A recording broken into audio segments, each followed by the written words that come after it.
आता एक काका भेटलेले आहे ते तिथे चहा वगैरे घेत होतो.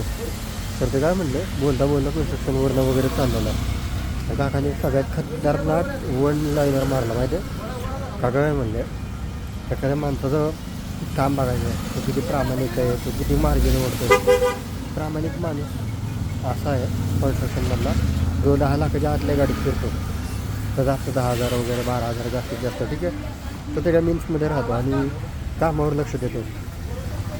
जर तुम्हाला कन्स्ट्रक्शनसाठी चांगला माणूस पाहिजे असेल ना 10 लाखाच्या गाडीच्या आत फिरणारा, नाहीतर ॲक्सेसवर साध्या 2 व्हीलरवर एकदम 1 लाखाच्या आतल्या गाडीवर फिरणारा बघायचा, ज्याला मटेरियल थिंग्सची काही नाद नाही, कसलाही नाद नाही. ठीक आहे. सो त्याचं ज्या गाड्या आहेत ना सगळ्या एखाद्या कन्स्ट्रक्शनचं तो किती मार्जिन छापतो आहे ना ते बघायचं असेल तर तो काय काका काय म्हणले की जो कॉन्ट्रॅक्टर आहे, जो माणूस आहे, ज्याचं टीम आहे ती त्याने त्यांच्या गाड्या बघायच्या. तर त्यांच्या गाड्या महागड्या असतील नाही का स्कॉर्पिओ वगैरे असेल तर तो हाय मार्जिनवाला प्रॉफिटकडे बघतो, कामाकडे नाही. ठीक आहे.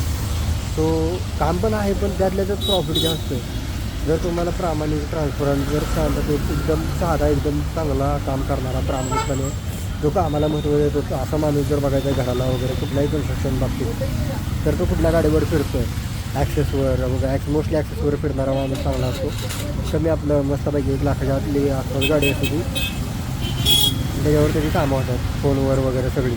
लागे तो दररोज रॉक्सवर किंवा नाही का म्हणतो आपण स्कॉर्पिओनं वगैरे फिरतो वगैरे नाही का. हायर मार्जिन ठेवलं, हायर प्रॉफिट सगळ्या गोष्टी आहेत. मस्त सांगितलं त्या काकाने. भरपूर गोष्टी आहेत माझ्या कानावर त्यांनी घातल्या वगैरे भरपूर आहे. म्हणजे मी लिस्नर आहे चांगला, त्यामुळं मला भारी वाटलं त्यांच्याकडनं ऐकून वगैरे सगळं मस्त वाटलं. मर्सिडीज वगैरे तो फिरतो वगैरे माणूस तो हाय मार्जिनवाला आहे. ठीक आहे. तर या गोष्टी आहेत ओळखीना वगैरे झालेल्या मस्त भारी बोलले. डोक्यात फिट झाल्या या गोष्टी.